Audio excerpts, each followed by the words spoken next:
Now I request Mr. Satish Mohan to talk on the objectives of Fuel GILT conference. Satish Mohan is the Director of Engineering at Red Hat, responsible for creating and managing the Charter of Indian Engineering Sites. He is passionate about startups, open standards, functional programming, and educating people on the potential benefits and perils of technology. Satish also is a fellow of British Computer Society. Over to you, Satish. Wow. Sound like a good morning. Yeah, great to see all of you once again. So if I remember correctly, our last conference was somewhere in 2005. The last time the open source Indian language computing team last met up in 2005, I think. It's like 8 years back. So I'd like to start from there, and before I get into fuel. So 8 years back when we met in Mumbai, I think it was not this big. It was around like 25 to 30 people, and the discussions were more focused around interlanguage fonts, input methods, and fixing of rendering issues. So it's mostly focused around infrastructure issues and trying to see that how different communities, different active communities, was focused on this Indian language computing, trying to fix their own local language issues.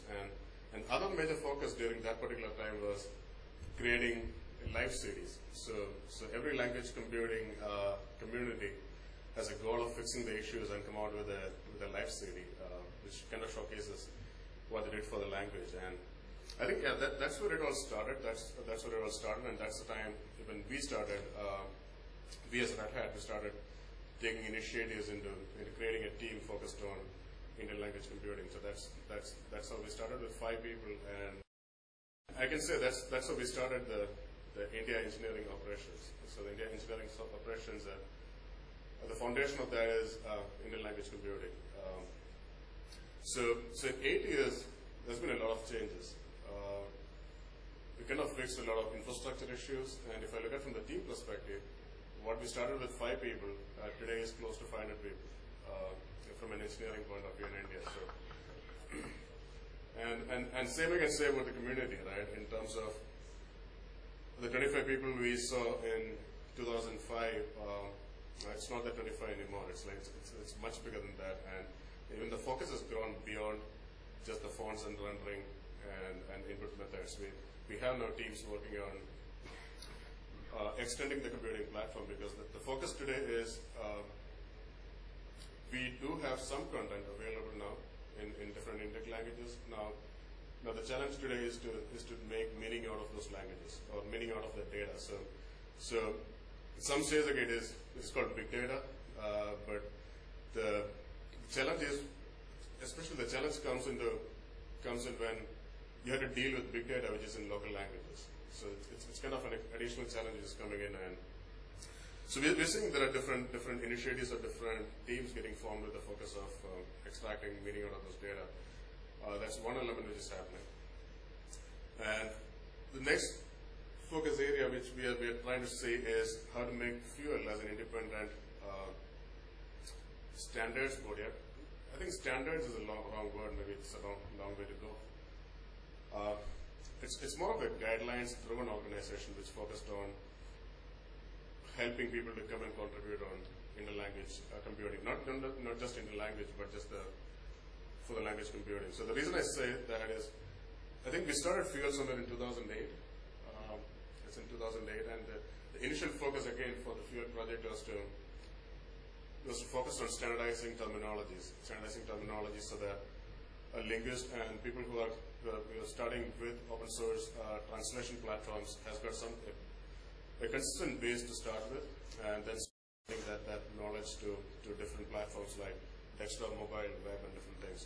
So that's where it got started. But as Annie mentioned, that from a terminology database, it has grown into different areas. Like it now has style guides, it now have rendering testing systems, and there are a few more announcements coming today, tomorrow. So the project is kind of growing as a huge guidelines-based project, so which will help not just terminologies, but also help in different other projects.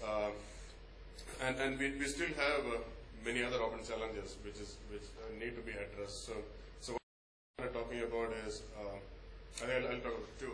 So the first thing is around standardizing, bringing some kind of a standardization around the translation repositories. So that's becoming one of the challenges today with a large number of projects want to have localization as part of their communities, and I'm not just talking about only the open source project, but I'm talking about open source projects as well as the mobile application developers and all the app stores available out there, where everybody wants to have the localization as part of their product, and they want to extend the product reach to markets with the localization being one of the features. So, but it also needs some kind of a platform where they can actually reuse the existing translations and kind of come in and try to use the existing translation and make use of it in their own application. So we today don't have such a platform where you can actually have run it as a service, as an open source service, as an open service for anybody who wants to get their application translated. And more than that, from a linguist perspective, or from the people who participated in this localization initiatives, one of the challenges they face is every community is now dictating about a particular tool to be used for translating their softwares, and that's going to be a difficult thing to deal with, because if there are 10 tools being dealt with 10 different communities, there's a lot of learning required before they start actual meaningful contributions. So that's another area which is of a lot of interest to us in terms of trying to create some kind of a guidelines in a way like how the translation repositories should be hosted, so that it kind of, over a period of time, it becomes tools independent, so that again the tools is a decision which has been taken by the person who is actually translating it, and irrespective of what other tool he or she uses, he can consume those repositories, he can contribute back to the repositories, and it can actually help in getting a lot more people involved in translations and involved in the localization effort. So definitely that is one of the areas which I would like Fuel to take up and kind of extend their actual extend the platform to actually take care of those kind of initiatives. So repository management is one of the areas. Second important aspect is keyboards, and because after terminologies, okay, the other thing which we have a lot in practice is keyboards. Like we have a huge set of keyboards, and in 2005 ESB, the entire focus was mostly around creating input methods for desktops. And from 2005 to 2014, I think we actually had 3 or 4 different implementations of key input methods. And I still don't see the satisfaction that developers are facing, that they reached a place where they now have a pretty good input method. They still are trying to come up with the best input method which can actually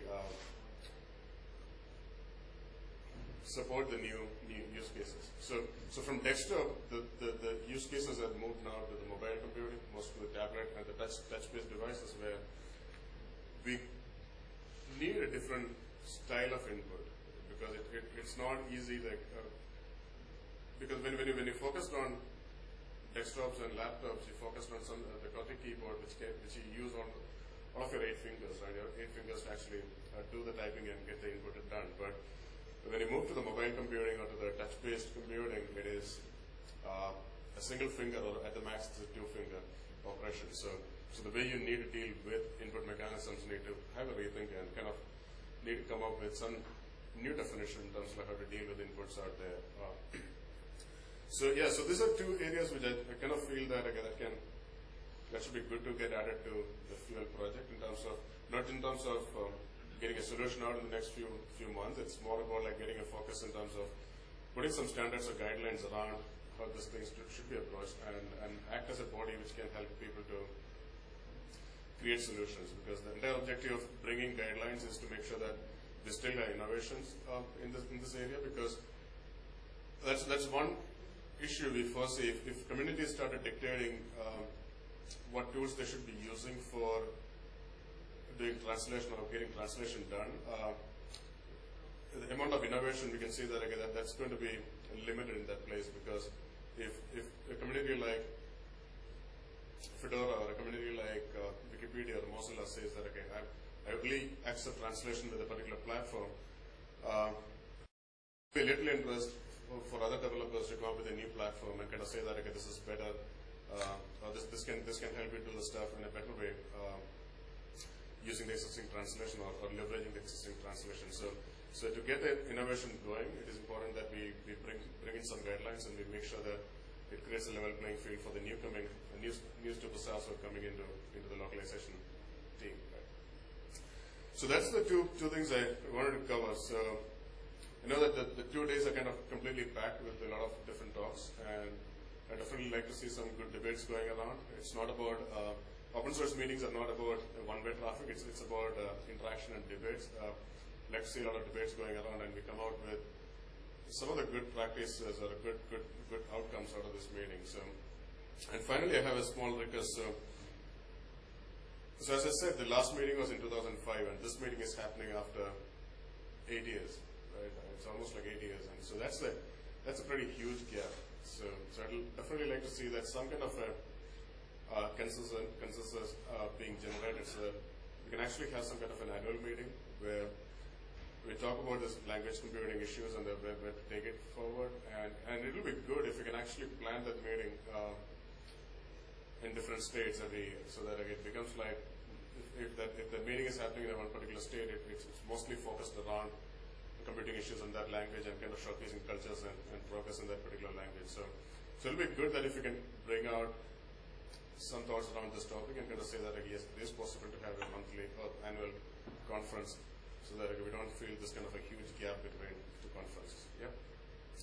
So yeah, that's more or less from me. I hope you guys will have a great conference, and look forward to meeting you guys in person during the breaks. Yeah. Thank you.